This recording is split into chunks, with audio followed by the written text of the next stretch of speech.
Tyler to introduce our speaker. Yeah, thanks for being here, everybody. Thanks to Kristen for coming out hot after class last night in Washington, D.C. So don't take that for granted. So we're in for a treat today. Kristen Perkins is an assistant professor in sociology at Georgetown. She got her PhD at Harvard in sociology and social policy a few years ago. Her program focuses on issues of inequality within families and neighborhoods, with attention to mobility, residential mobility, housing stability, and kind of the impact of the spatial context. Her talk today, the hidden private safety net, shared households and older adults, housing costs, is kind of a nice kind of combination of those interests extended to older adults through some grant funded projects that she's working out with collaborators. And so I don't know how privileged we are to see these first cuts, but I think this is kind of new and emerging work that should be pretty exciting. So join me in welcoming Kristen to our video today. Thank you. We've presented this work at some conferences, but we've not done a full length talk. So I'm excited to dig into some of the details and get your feedback. And I think I'm going to come in a little under time, so that should leave plenty of time for questions. I'm also happy to conform to whatever your standard is. If you want to interrupt me and ask something, that's fine, or we can hold everything to the end, whatever you prefer. Okay, so thanks very much for the research, for the invitation to present my research on shared households and older adults housing costs. As you know, my name is Kristen Perkins. I'm an assistant professor of sociology at Georgetown, and this is joint work with Hope Harvey and Lucas Talby of the University of Kentucky. So I want to acknowledge here that this research was, as Scott mentioned, supported by grants from the Social Security Administration through both Boston College and the University of Wisconsin before the Retirement and Disability Research Consortium was disbanded. So what I'm presenting is not representing the views of any of these organizations, but I did want to make sure to acknowledge the support that the project got as it got going. Okay. So I'm going to start here with this figure from a recent blog from the Joint Center for Housing Studies. It's showing the number of households with severe and moderate housing cost burdens. And I'm beginning with this because housing affordability challenges are the social problem that's motivating our research. Rising housing costs and a limited supply of subsidized housing have left record numbers of households struggling to afford housing. And cost burdens are a key measure in our project. So researchers consider households to be cost burdened if they spend more than 30% of their income on housing. You can see from this time series that in 2024, that furthest bar over to the right, 43.5 million households dedicated more than 30% of their income each month to housing costs. And this means that a third of households overall were cost burdened. You can also see they divided them between a severe and a moderate cost burden. So 21.6 million of these households, or 16% of households overall, were severely burdened, meaning they spent over half of their income on housing. So housing affordability challenges are widespread, but in this figure, we're focused on this project, and in this figure, we're focused on older adults. Incomes often decline as adults age, that lead individuals who are particularly vulnerable to housing affordability. So this is showing 3 years, 2019, 2021, 2023. And I realize that the moderate and severe colors are switched here. So hopefully that's not too confusing, but from two separate blog posts from the Joint Center for Housing Studies, showing that in 2023, 12.4 million older adult households were housing cost burdened. And it's showing how the number of older adults with moderate and severe burdens has increased over time. The 12.4 million is what is represented in that furthest right bar, and that's like total households. But you can see that if you divide it by renters or owners, it's increasing sort of in both tenure types. Older adults of color are disproportionately cost burdened, and this is mattering because housing cost burdens put households at greater risk of housing instability, and cost burdened older adults are also spending less on necessities like healthcare and food. So understanding how older adults are coping with housing affordability challenges is particularly important because households headed by older adults are projected to increase markedly in coming decades, yet there's a limited supply of affordable housing. Despite multiple federal housing programs that serve older adults, so we could think of public housing, housing choice vouchers, project-based Section 8, Section 202 supportive housing for the elderly, even if with all of these programs, still only 37% of eligible older adult households are receiving assistance. So what do older adults do if they need help? So older adults, like the wider population, might turn to the private safety net when the limited public safety net in the United States is falling short. Instrumental support from extended family and friends is vital for helping individuals get by in times of need. Not everyone has access to a social network that's willing and able to provide extensive support, and it's often individuals who are themselves economically vulnerable who are called upon to help.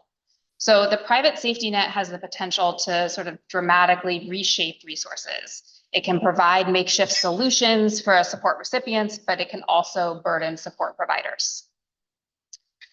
So sharing a household or doubling up can function as an important housing safety net in a context of rising housing costs and limited housing assistance. And what we're doing in this project is investigating how shared households shape material well-being among older adults, both as a coping mechanism for high housing costs and as a way that older adults can provide support for others. Okay, I've said this a few times now. What do we mean by shared households? We're defining shared households as those that include any adult besides the householder and their romantic partner. So these other adults in the household could be adult children. They could be the older adult's own parents. They could be siblings. They could be other extended family members or non-relatives. We know from other work that the Joint Center has done that 20% of older adults live in intergenerational arrangements. And this share is even higher among Black, Hispanic, and Asian older adults.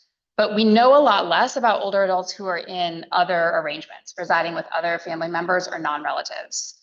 So shared households are pretty common among older adults and potentially an important safety net.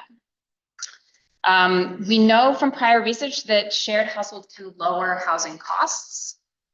This research that Natasha Polkauskas and colleagues did was focused specifically on mothers with young children in large American cities, and it's finding that those who live in someone else's home spend over $4,000 less per year on average than mothers in non-shared housing.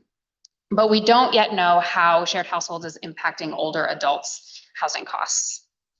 Prior research gives us some indication that shared households could reduce or they could exacerbate housing affordability challenges for older adults. So how can this be? Sharing households may reduce housing costs for older adults for at least a couple of reasons. The first is sort of simple economies of scale that larger households can benefit from. That rent and utilities for one home for 4 people is typically going to be less than rent and utilities for 2 separate homes for 2 people each. And then also older adults' economic vulnerabilities and sort of societal norms in favor of providing support for aging adults may mean that other household members subsidize the housing costs. But then there's also some reasons to think that sharing households could increase costs for older adults. Housing affordability challenges are widespread, right? Thinking back to that first figure from the Joint Center, 1/3 of households overall are cost burdened. That's not limited to older adults. Younger adults are struggling with this as well. So younger adults may rely on households formed with older adults as a private safety net. And then older adults could incur greater costs by sharing a home because they may increase utility costs. It may also change the type of housing they seek, right? Downsizing is a normative way to reduce housing costs in older adulthood, but sharing a home may motivate older adults to kind of stay in a house that they would otherwise not need the space for, or move to an even larger or more expensive home. So we're sort of have these competing issues that they could reduce or they could increase. And then there's a particular issue with cost burden in shared households. So shared households present 2 key challenges to using cost burdens as a measure of unaffordability. The first thing is that cost burdens are typically measured at the household, not the individual level. So those 2 figures I showed you from the Joint Center for Housing Studies use households as the unit of analysis. They compare total household income to total housing costs for the household.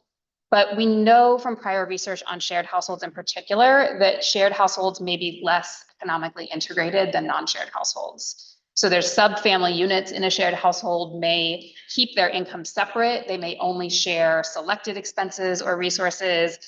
They may not contribute towards housing costs. So the household level cost burden may not reflect the individual level experience of housing affordability.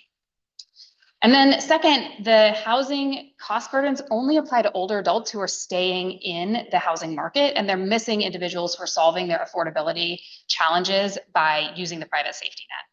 So if older adults reduce housing costs through shared households, Cost burden estimates are not going to reflect the full population of people who cannot afford housing. So like the prevalence of shared households may make housing affordability challenges look less widespread than they actually are.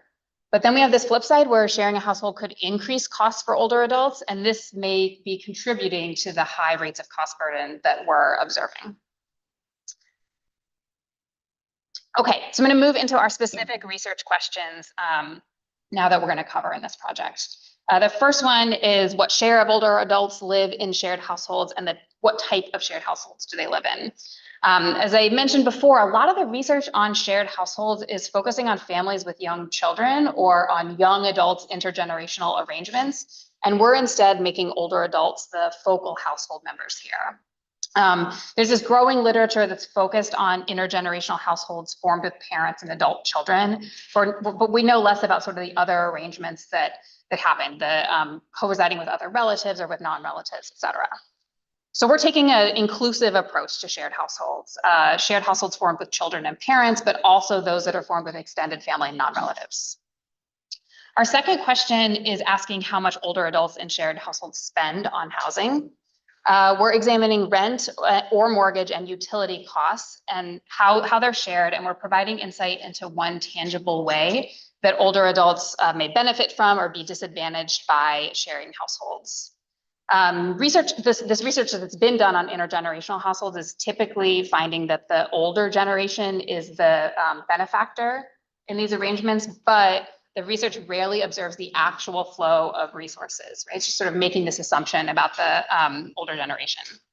So we're studying housing costs directly, and that's important because income in shared households is rarely pooled entirely, and having sufficient income isn't going to guarantee that someone is contributing sort of their fair share towards the housing costs. Our third question is asking how contributions towards shared housing vary depending on the household type. How their contributions vary depending on whether the older adult is the householder or is living in someone else's home. So in shared households, the lease or mortgage holder may be assumed to be providing support, but older adults have higher home ownership rates, and they also tend to have fixed incomes. And so these characteristics may mean that they receive help paying for housing even when they are the householder. And then our fourth question is getting to this financial benefit or cost of sharing households for older adults. Does living in a shared household help an older adult save money on housing, or does it end up costing them more because they're supporting others? So do shared households reduce or increase housing cost burden among older adults? And then we're also looking at racial ethnic disparities in cost burden among older adults, given the different prevalences of shared household by racial ethnic group and also different exposure to housing cost burden. Okay, so I'm going to give you a quick preview of our results here so that if you have to step out or log off, you'll get the punchline. First, we find that 21% of older adults live in shared households, and that most of these arrangements are multi-generational. So it's meaning that the older adults are living with their adult children or with their own parents. Second, we find that living in shared households is associated with fewer dollars spent on housing. Older adults in shared arrangements are spending less than older adults in non-shared arrangements. But these cost savings are concentrated among guests. So we estimate that older adults who are living in someone else's home are realizing substantial savings from that arrangement. And the pattern is a lot less clear among older adults who are hosting other adults in their home. And then finally, when we're estimating cost burdens, we find that shared households reduce cost burdens for guests and for some hosts, but they increase cost burdens for other hosts. We're also showing that racial ethnic disparities in cost burdens would be a lot higher in the absence of shared households. Okay, so before I get into the data and the analysis, I want to acknowledge upfront a question that we often get about this work. Prior research finds that meeting housing needs and providing support to others frequently motivates household sharing. And I've learned more from some of your colleagues this morning, doing some work in this area, that I could be adding citations to this slide. But there's a lot of other factors that also could motivate older adults to shared households beyond just these financial factors, right? They may be providing care to a family member, or they may be receiving care themselves. And there are then some cultural norms that may influence decisions about household sharing. We know that as income increases, adults are generally less likely to share households. They're particularly less likely to live in someone else's home as a guest. And so this suggests that people prefer non-shared arrangements. And then among older adults, they follow a similar pattern, but they're actually even less likely than their younger counterparts to say it's a good idea for older adults and their adult children to share homes. So we're ultimately agnostic about the motivations for sharing. Instead, we are interrogating whether older adults in these shared arrangements would face affordability challenges if they were not in these arrangements. Okay, so I'll move into some of the data details. We're using data from the Survey of Income and Program Participation, drawing from the 2014 through the 2022 panels. The SIP includes a full household roster. It also is one of the very few nationally representative longitudinal surveys to identify a lease or mortgage holder in the household. And this is what allows us to identify household composition and whether the older adult is the homeowner renter or if they're living in someone else's home. The SIP also includes individual level measures of income and housing payments. So we can identify income sources for all individuals and which household members paid for utilities and rent. And this is the key thing for us because this is what enables us to calculate these individual level burdens, contrary to some of the prior work that's focused on the household level. So SIP interviews typically take place in the spring of each year, but the respondents are asked detailed questions about the prior calendar year. And they're asked about their housing payments in December of the prior year. And this is relevant because we're restricting our sample to older adults who are living in the same house with the same people, both in December of the reference year and at the interview date, because we want to be really sure that the person who's identified as the lease or mortgage holder in April or when they're interviewed is the same as in December, because that's when the housing payment data are collected. So this is intentional, but it does mean that we're biasing our sample a little bit in favor of stable households. So our results may underestimate the prevalence of shared households overall, and they also may not fully reflect the experiences of older adults who are in these sort of less stable shared households. So all in, from these 6 panels, we've got data from 37,000 older adults age 65 plus. And that's going to be sort of the basis for most of the analyses I present today. So on these next few slides, I'm going to walk you through our process for identifying household types. The first step, what we do, is to determine whether each older adult in the sample is living in a shared or a non-shared household. And if the older adult is living alone or the only other adult is their romantic partner, then we can determine that that person is in a non-shared household. And married or cohabiting partners count here. If the household contains an additional adult who's not a romantic partner, then that puts them in the shared household category, right? So from there, after that first cut, we determine whether adults in the shared households are hosts or guests. So I've mentioned this a few times already, but if they're the reference person, they're the lease or mortgage holder, then we determine that that older adult is the host of the household. But if the older adult is not the reference person, so they're not the householder, they're not the householder's romantic partner, we're determined that that older adult is a guest in someone else's home. So we've got them divided by host and guest, and then we further disaggregate household types based on the relationship between the older adult and the other household members. So intergenerational hosts are hosting their parents or their adult children. Other relative hosts are hosting adult grandchildren, their nieces or nephews, their siblings or other extended family members. Non-relative hosts are hosting adults who are not related to them. And the same approach applies here for guests. Intergenerational guests are living in the homes of their parents or their adult children. Other relative guests are living in the homes of adult grandchildren, of nieces or nephews, siblings or other extended kin. And then finally, non-relative guests are living in the homes of people who are not related to them. All right, so answering our first research question, we've got 21% of adults live in a shared household, and that's leaving 79% of older adults who are living alone or with a romantic partner. Yes. You see any trend in that Across the panels? We don't see much across those 6 years. We've looked at it panel by panel, and it varies a little bit, but it's not dramatically different.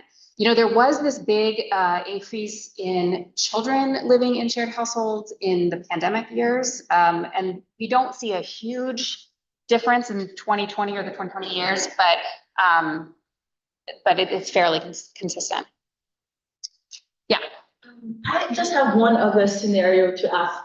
What if there's a case where the elderly, they are not the house owner? Yes. They live in their like kid's house. Yes. But the kid does not live there, like someone else owns the house, but doesn't reside with them. So is there another adult in the house or No, there?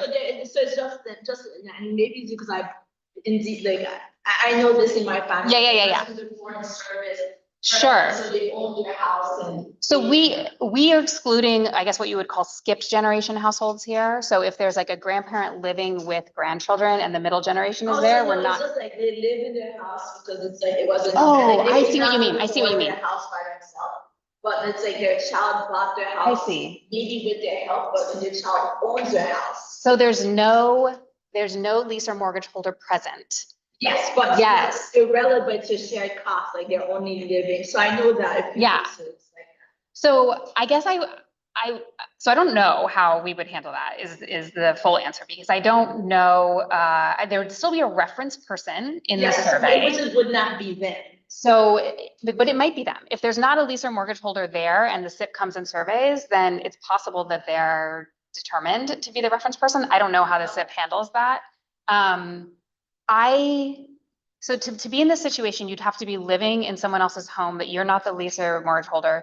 And to be in our sample, you'd also have to have another adult there who's not your romantic partner. So I think it's probably pretty small. There may be some people in our sample that have this experience, but I bet it's very small. But that's a good point. Let me take note of that to how we might think about that in the verse.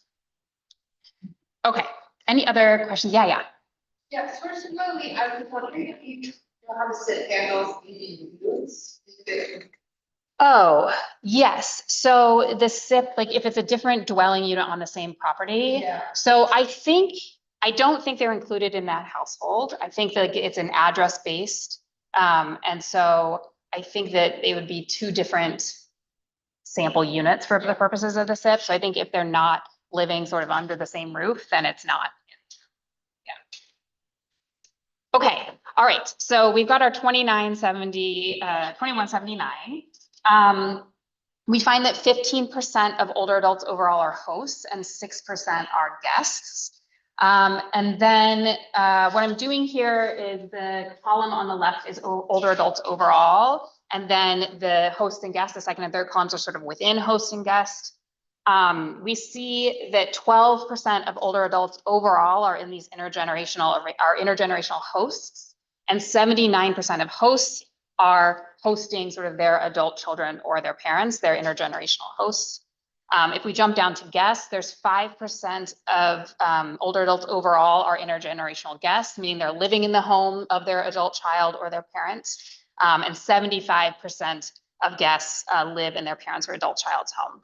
So intergenerational hosts, intergenerational households and intergenerational hosts in particular are the most common shared household configuration among hosts and guests. And then it's a much smaller proportion, 1 to 2% of older adults overall who are in these other categories. Okay, so who are these older adults who are living in shared households? They differ pretty substantially from older adults who live in non-shared households. Here I'm showing you characteristics of like race, ethnicity, and income. And we see that compared to older adults in non-shared households, a smaller share of older adults who live in shared households are white, and a larger share are Hispanic, Asian, or Black. And then older adults in shared households, especially guests, have lower average monthly incomes than those in non-shared households. And this is also giving you some sense of our sample size here, right? We've got 29,000 older adults in these non-shared arrangements, 5,700 or so hosts, and 2,400 guests. All right, so that's sort of the quick descriptive look of who's in shared households. And then we turn to our outcome measures, our housing cost measures. Yeah, Arthur. Income, those are individual income, yeah. They are. So you can see we have this tiny note down here that if we have a couple we're making a fairly strong assumption that they're dividing their income and their housing costs equally. And so we are taking the income from both members of the couple, summing it divided by 2 and doing the same for what they're paying towards housing costs. That factors in sort of when we're doing this cost burdens, but that's how we're handling it. Yeah. Do you have a sense of like what the variability is around these estimates? I mean, I don't know the standard deviations off the top of my head, right? But in terms of like, if some of, I mean, the guests are definitely substantially lower income than the hosts and the non-shared. The hosts end up looking a little bit more like the non-shared than the guests do. And that'll be relevant later too. We're going to do a matching procedure where we're trying to balance across a lot of these characteristics. Yeah, and I should say, like, we have a full paper that's under review, but I'm happy to share with anyone that like gives a lot more detail. I'm putting only the highlights on the slides here, but you can dig into that more. Okay. All right, so here are the measures that we're using from the SIP to measure housing costs. We are using these variables that identify the household members who pay for utilities, mortgage, or rent, and the amount paid by each individual to examine this association between shared household and these 4 different measures of housing costs. I'm only going to talk about the 2 bolded ones today, but the others are in the paper. So we first have a continuous measure of the amount of money spent that month on housing. And then we have this binary indicator of whether the older adult spends 30% or more of their income, this month's income on housing, and that's capturing that conventional measure of housing cost burden. So what I'm going to do on the next slides is show you results from OLS regression models that estimate the association between sharing a household and housing costs. And these models are controlling for a set of demographic and socioeconomic characteristics of the older adults. So to start, this slide is showing the predicted amount paid for housing in December of wave 1 of the panel among older adults in non-shared and shared households controlling for a set of covariates that I'll show you in a minute. Older adults in non-shared households are predicted to spend $629 a month compared with $529 a month among older adults in shared households. And so this is suggesting that living in a shared household has financial benefits, as those who are sharing a home are spending less. They have a lower predicted amount paid for housing. So these 2 left-hand bars are remaining the same, but now I'm going to add the predicted amount paid for housing when we disaggregate by these different types of shared households. And the lighter blue bars here mean that they're not significantly different from the non-shared arrangement. And what this slide is revealing is that the real difference in paying for housing is between the hosts and the guests. So hosts are predicted to spend more per month on average than older adults in non-shared households, where sort of across categories, the guests are predicted to spend less than $100 a month on housing. So the types of households here don't matter that much, except host versus guest. Like, we don't see real big differences for host relative, non-relative compared to intergenerational. You can see that it's the host intergenerational that is significantly higher than non-shared, and the relative and non-relative are higher, but they're not significantly higher. And that's just the small number of people who are in those categories, right? There's not a big difference in there. Whereas in the guest groups, they're all much, much lower and significantly different from non-shared. So these are cross-sectional regressions. They're comparing older adults in shared households to older adults in non-shared households. They're suggesting that shared households are associated with higher costs for hosts and with lower costs for guests. But as I just discussed and showed you on that prior slide, these groups are pretty different from each other across many different characteristics. So what we do next is to work on a counterfactual housing cost estimate. And we're estimating how housing costs are going to change if older adults in shared households were instead in a non-shared arrangement. So we're constructing a comparison group of older adults in non-shared housing using propensity score matching based on a set of covariates. And we're doing this separately for hosts and for guests, given in the differences of the housing costs. So we go through sort of the whole process, matching hosts with older adults and non-shared, and then we do it again, matching guests with individuals and non-shared. These are the covariates that we're using, the demographic and socioeconomic characteristics that we're using both as covariates in the regression model results I showed you and in this matching procedure. Because older adults in shared households are less socioeconomically advantaged than older adults in non-shared arrangements, we wanted to construct this comparison group that's similar across these characteristics before we sort of proceeded with the counterfactual estimate. So after we have a sample that's pretty well balanced across those characteristics, we are predicting a counterfactual housing cost by regressing housing costs on those same covariates among only older adults in non-shared households. We generate a predicted housing cost based on those model results. And then we're generating that cost for older adults in the shared arrangements. So sort of using their covariates and using the results from the model on non-shared older adults. And then finally, we're calculating a difference between predicted cost in non-shared arrangement and observed cost in the shared arrangement and looking at the change. So we did that all for hosts. We do it all again for guests. But what I'm going to show you now is the distribution of predicted cost savings for hosts, where positive values here mean that the host is saving money in a shared arrangement because it's what we predict they would spend in non-shared, less what we observe they spend in the shared. And negative values mean that the host is spending more money on housing in their shared arrangement than we would predict they'd spend otherwise. So what is hopefully immediately apparent from this here is that this distribution spans negative to positive. Sharing a household appears to increase costs for some hosts and it appears to decrease costs for others. And we see that looking at the mean and the median here too. So on average, older adults spend $53 more per month in a shared arrangement than they would in a non-shared arrangement. But the median savings for older adults is $111 a month. For guests, the story is somewhat simpler and it's consistent with those regression results that I shared above. So the vast majority of this distribution is positive, meaning guests are saving money in shared arrangements. And the mean and median savings are pretty close together and they're pretty substantial at $713 and $747 a month. So these are the cost savings estimates that we're going to carry forward to calculate cost burden rates that we would expect to see in the absence of shared households. Yeah. Can you remind me of the assumptions? So what are you presuming? I know you priced it the size, right?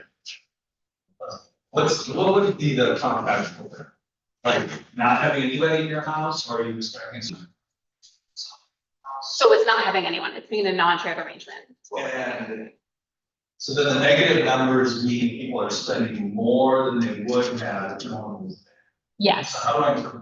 So the couple of mechanisms we think could be happening is they're spending more in utility costs if there's more people living in their house with them. Maybe that's consistent with $50 a month or $100 a month. Another way is that they, given their characteristics, we predict they'd live in a smaller house or a less expensive house, but they're actually living in a house that's bigger than they would need. And they're doing that because they have other people who are living.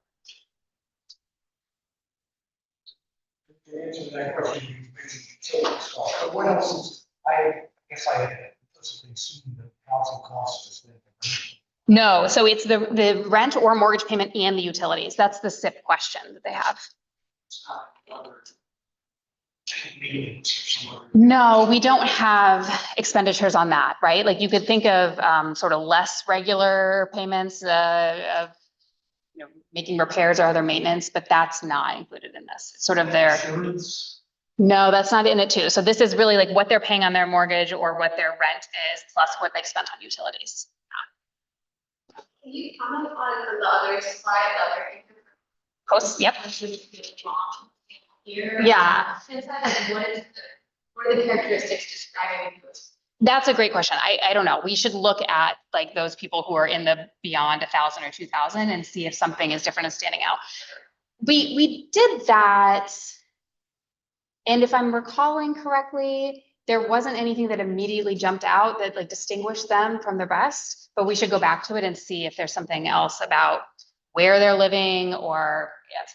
It's like, is it committed from the prediction or from? Right, exactly. Yeah, are they spending a lot less than we would expect, or is the prediction a lot more, or whatever the question is? Yeah. Telling that story where predicted that they would have downsized, but they're spending $4,000 more. Potentially. Yeah, Yeah, and I don't know that we can look at the house characteristics in the SIP to try to get at that, right? Like, are they in a place that has 6 bedrooms, but they could, you know, be in something that's 1? Yeah, Heather, you have a question? Geographic variation in shape. Uh-huh. And also this, whether you mentioned geographic indicators. So we have region and we have like urbanicity, like an MSA indicator, but we don't have anything finer grained than that because we're using the public use data. I'd have to go back to the paper to be certain, but I think the household sharing is a somewhat higher in metro areas. And there may be some decent, some regional variation as well. Yeah. Question? Online, does the non-relative category take into consideration rental units on the property as contributing to household costs? So I think that's similar to Jessica's question, right? I think that they're separate units, right? Okay. That this is someone who's like living in the same unit, like under the same roof. Yeah. It's a very small proportion, right? It's just like a percent or so of older adults. Okay, so that's how that's our sort of our main analysis, but for anyone who's dissatisfied with this regression-based counterfactual approach, I'm going to try to convince you with a couple of the alternative approaches that we tried to estimate cost savings from these shared household arrangements. So far, our analysis has relied only on wave 1 of the SIP data across these 6 panels. But the SIP is longitudinal, so we've only done wave 1. The SIP is longitudinal, and we use additional waves of data from the 2014, 2018, 2020, and 2021 panels to estimate differences in housing costs when we observe an older adult in both a shared and a non-shared arrangement, right? So our first alternative approach is to use fixed effects model to predict change in the amount older adults spend on housing using change in shared household status, controlling for the time varying covariates that are listed there. So fixed effects models hold constant time invariance characteristics, so those aren't entered into the model. And essentially each individual is acting as his or her own control case in this setup. So these estimates are providing a comparison of housing costs when an individual is a host or guest compared to when they were in a non-shared household. And what we see from this model is that it predicts guests are spending $578 less a month than they do in a non-shared arrangement. And the estimated increment for hosts is a lot smaller. It's only $38 a month, and it's not significantly different from 0. Then we have a second approach that is not using a model at all. We are just literally comparing what the older adult paid for housing when they were and were not in living in a shared household. And we are limiting our sample here to older adults whose co-resident romantic partner status doesn't change because of the importance of household size for housing costs. And we see that older adults who transitioned between guest and non-shared spent $609 less per month on average in their guest arrangement, and the vast majority of older adults are spending less as guests than they do in non-shared arrangements. Hosting in a shared household ended up costing the older adult $14 more a month on average. And again, this distribution between host and non-shared arrangements spans negative to positive, such that the person who's at the 25th percentile in this distribution is spending $150 more as a host than they would as a guest. And the person in the 75th percentile of this distribution is saving $127 a month as a host. So both of these alternative approaches require us to observe individuals changing status between shared and non-shared arrangements. And this is relatively rare in our sample. It's across waves, we're only observing about 3% of older adults transitioning out of a shared arrangement, and then only about 3% transitioning into a shared arrangement. So these two alternatives suggest slightly smaller increases in housing costs for hosts than our cross-sectional counterfactual approach. But they're confirming that the cost savings of shared households is really accruing primarily to guests. And because these longitudinal estimates are relying on such a select sample, we privilege and we prefer the estimates from our cross-sectional counterfactual approach that's including a much broader sample, and it's presumably more representative of all older adults in shared households. So it's those results that I showed you in the distributions that I'm going to carry forward to our cost burden analysis. Okay, so finally, we're getting to the cost burden. We're considering how household sharing is impacting the cost burdens that we see in the older adult population overall. So to calculate the counterfactual, we're asking what share of older adults would be cost burdened if the older adults who live in shared households instead paid what they would be predicted to pay if they didn't live in a shared household. So the bar on the left is observed. We just observed 26% of older adults are cost burdened. And then we estimate that they'd be a lot higher at 31% if there were no shared households. That's overall. Here we're breaking it down by race ethnicity. These are the rates of cost burden that we observe in this current context of 21% of older adults living in a shared household, 79% in a non-shared. We see that white older adults have the lowest rate of cost burden at 23%. And this compares to 41% among Black older adults, 29% of Asian older adults, 35% of Hispanic older adults, and 32% of other race older adults. So that's observed. And now I'm going to add the cost burden rates by race ethnicity that we would predict if there was no household sharing. And the rates jump for all the groups, up to 26% among whites, 49 to 50% among Black, Asian, Hispanic older adults, and 42% among other race older adults. And so let's recall that shared households are less common for white older adults and more common for Black, Asian, Hispanic, and other race older adults. What I'm going to do now is show you sort of the disparities in cost burden between white older adults and Black older adults. They would be a lot larger in the absence of shared households. So what we observe is this 18 percentage point gap, but this gap increases 24 percentage points in the absence of shared households. For Asian older adults, the disparity would increase from 6 percentage points to 24 percentage points. And then for Hispanic older adults, the gap would increase from 12 points to 23 points. So in other words, the racial disparities would be between 33% and 400% larger in the absence of shared households.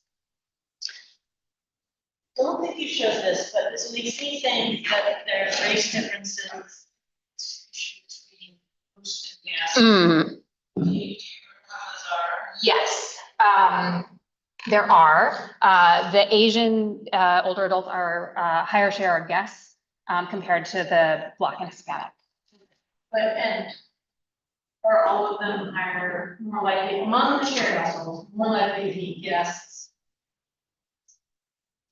You're Black, Asian, or Hispanic, out of the way. Yes, so I think the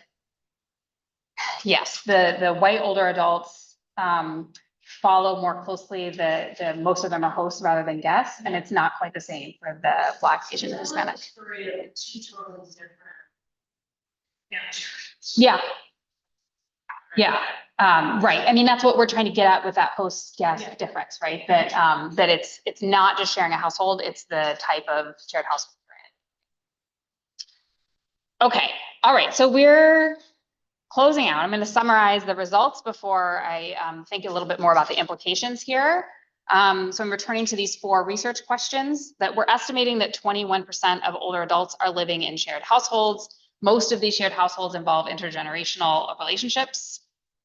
How much do older adults in shared households spend on housing? When we compare all older adults in shared households to those in non-shared households, we find that those in shared households are predicted to have spent fewer dollars on housing expenses. So you can think back to those first blue bars that I presented where there were just the 2 on the left and the shared was lower than the non-shared. But complicating that a little bit, the contributions towards housing vary a lot, depend on the type of shared household. That financial benefits of sharing a household accrue primarily to guests. We're estimating that guests are saving between $550 and $750 a month by living in someone else's home. So the predicted differences between guests and older adults in non-shared households are dramatic, whereas the differences between guests or hosts and non-shared households are smaller and they're less consistently significant. So we find little evidence of meaningful variation in housing costs based on the relationship between the older adult and their household members. And again, you can think back to those blue bars where the hosts were all of them were sort of a little bit higher than the non-shared. The guests were all considerably lower than the non-shared, but whether it was intergenerational or other relative or non-relative didn't factor in all that much. Okay, and then finally, do shared households reduce or increase cost burden among older adults?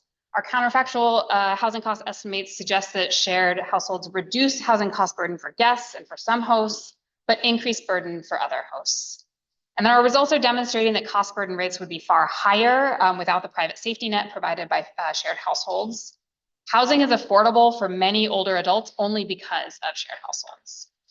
Shared households also reduce the disparities we see, such that without shared households, roughly half of Black, Asian, and Hispanic older adults would be cost burdened. So I'm going to highlight a few practical implications of our findings. We're demonstrating the importance of shared households for the economic well-being of older adult guests. And accounting for the private safety net reshapes our understanding of the magnitude and distribution of the affordable housing crisis for older adults. The private safety net of shared households is lifting 5% of older adults, roughly 2.9 million older adults in 2022, out of housing unaffordability. And this magnitude is pretty similar to support provided by federal housing assistance, which reaches approximately 1.9 million senior households. Older adults of color have high cost burden rates already, and they're also more likely to rely on support from extended family members or friends to sustain housing affordability. And this higher rate of reliance on the private safety net suggests that the mismatch between incomes and housing costs is even bigger than we realized for older adults of color. So now that we know that shared households are common and economically impactful, we need more scholarship on the causes and consequences of these arrangements. So the private safety net is a vital resource. Shared households are one instance of private safety net support, and shared households, along with other private safety net support, like caregiving and like income support, is typically hidden and unmeasured. Our results are demonstrating the empirical and theoretical importance of incorporating measures of the private safety net when we're studying the economic well-being of American households. And making the private safety net support explicit demonstrates the extent to which our understanding of the functioning of the US welfare state is dependent on extended family members and friends filling in where the private market and public safety net fall short. So a couple of comments on limitations. The SIP has real advantages for this analysis. The detailed housing cost and household variables in particular are what enables us to look at this individual measure of housing cost burden. But it doesn't include sufficient measures of caregiving or behavioral well-being to facilitate the analysis of other potential benefits or costs of older adults sharing households. So we're focusing on housing costs, even though a variety of other factors like cultural norms, preferences, or a desire for companionship could motivate older adults to share households. We're estimating how living in non-shared households would change older adults' housing affordability, but we can't say anything about whether they would prefer this arrangement. And the SIP also doesn't include details on who pays for other expenses like food. So in addition to not knowing insurance and maintenance and costs like that, there's also these other expenses that could be shared. Property taxes. Yeah. So household members might be contributing to some of these non-housing expenses in lieu of paying housing costs, and we're not capturing it here. So there's a couple of topics for future research that stand out to us. Given the large share of older adults who are hosting others in their homes, older adults shared households may lift a substantial number of younger adults out of cost burden as well. We're not considering the implications of shared households formed with older adults for younger adults in this paper, but Hope and I are moving in that direction in a new paper, and we're encouraging other research to do so as well. We're also finding these pretty big differences in savings by householder status, revealing a substantial way that guests are benefiting from shared households. But this is leaving some unanswered questions about hosts in particular. Are hosts simply altruistic, or do they receive benefits from hosting that compensate for sort of these increased costs that they're incurring? So these are just a couple of questions for future research. I'm sure you can think of many others that we or other researchers should pursue. But thank you for your attention and questions so far, and I look forward to more discussion.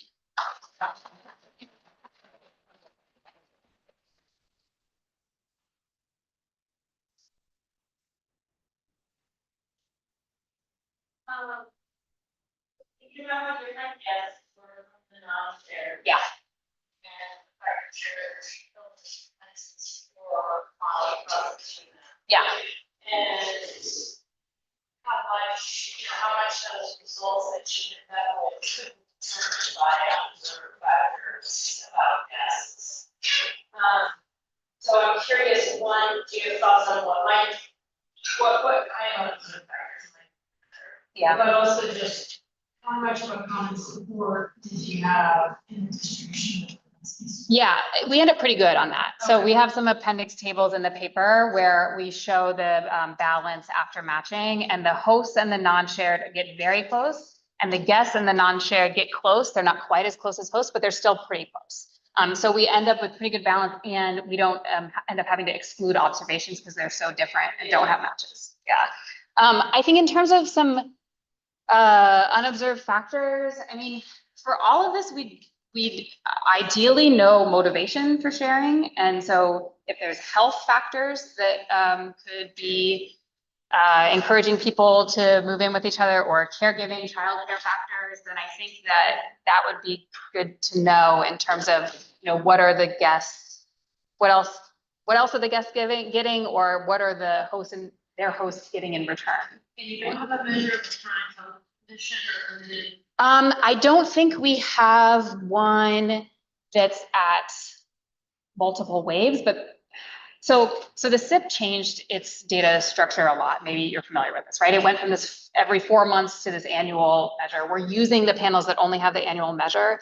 In the 4-month panels, they had topical modules where they got really deep into some of these questions, and they don't have the same coverage in the annual. And so I'd have to go back and see if there's we do have a self-rated health in here, and we have measures of disability. So we have whether the older adult rated their health as excellent or very good compared to not.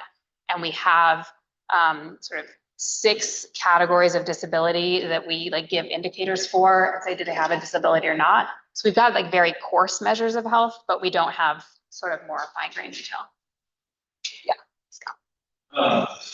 One of the great things about connect to parents. Yeah. Kids or whatever is that. Then everybody probably has all kinds of Yep. questions. I'm gonna hold my crazy questions to dinner. Perfect. I was wondering, you're bringing this on. And I should say, I think my dad is watching, so we need to be careful about what we say about our personal experiences. Yeah. I'm interested, so you're bringing this from the private state and kind of the supports that families provide, but you can pitch this also. You just gave yeah. You can also pitch this as, this is the reality of labor market inequality, inequality in access to retirement benefits, and also the downstream costs that families bear when they can't buy their own. Yeah. Or when those homes don't increase in equity.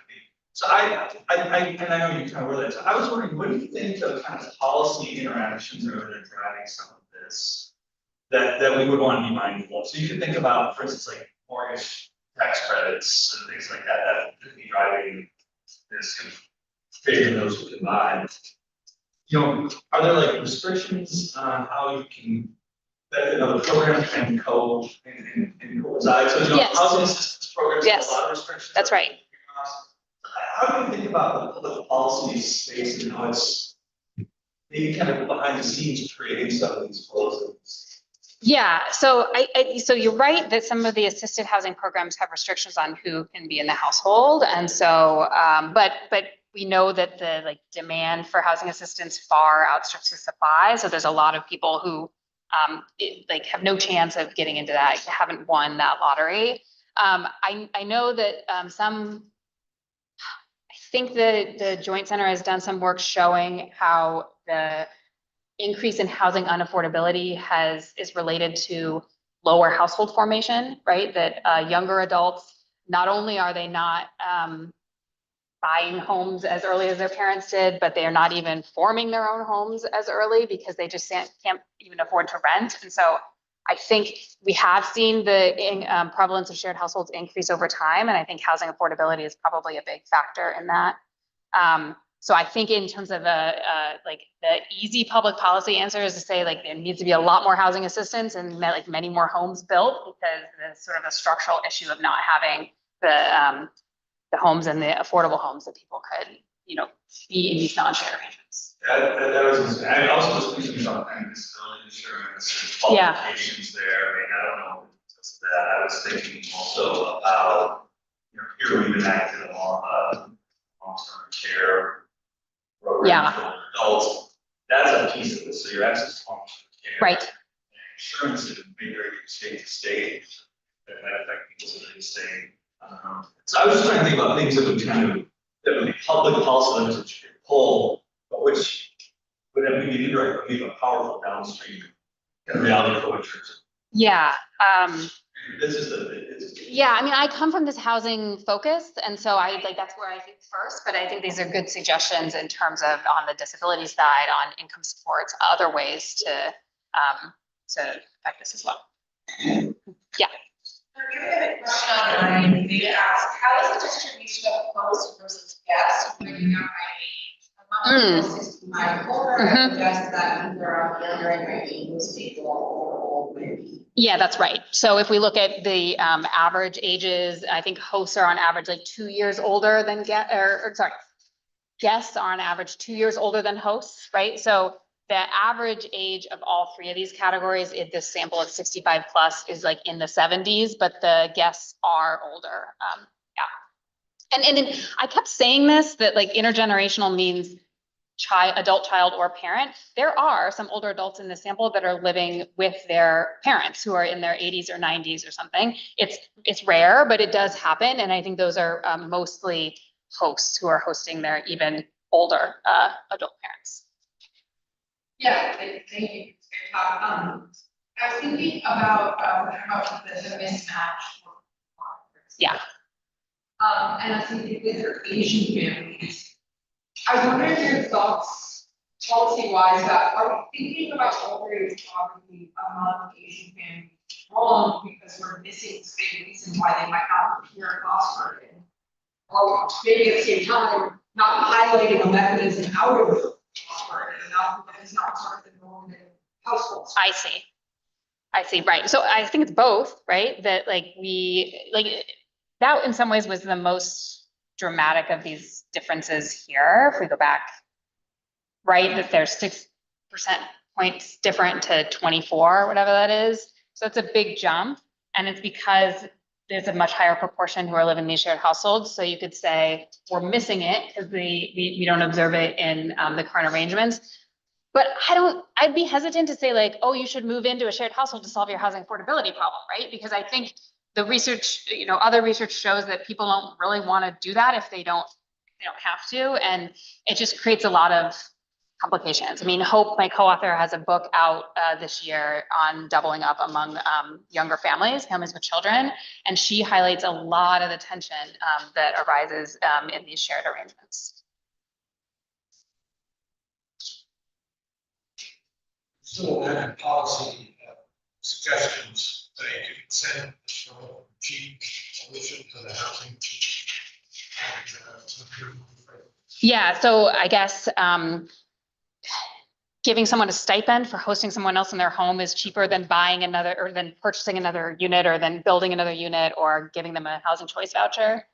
Yeah, and maybe that would incentivize some people perhaps to do it.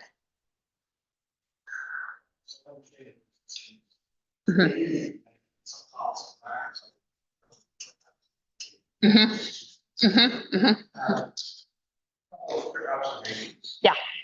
One is, I know she did say anything about children. I put that's on data. Oh, so we do know of children in the household, and so that's pretty consistent across groups that there's on average maybe one kid in the host and guest arrangements. We're not focused on the kids in this part, but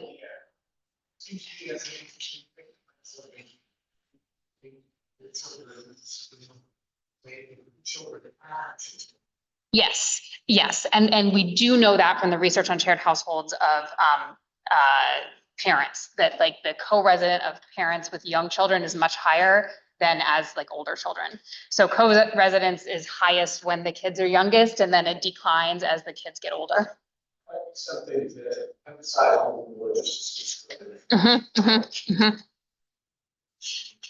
One other quick thing is, when you describe what's left out of the regulations, that means that costs, the additional costs of the membership are, that are captured are quite different from homeownership. In rent, you're always paying. That's right. That's right, yeah. Yeah, we haven't looked at, well, if we looked at tenure differences, it was a while back and the differences weren't dramatic enough to report, but like, does this look different if the person is a renter versus an owner? Right, that it may be a factor. Yeah. Mhm, mhm, mhm. We're at time. Great, thank you.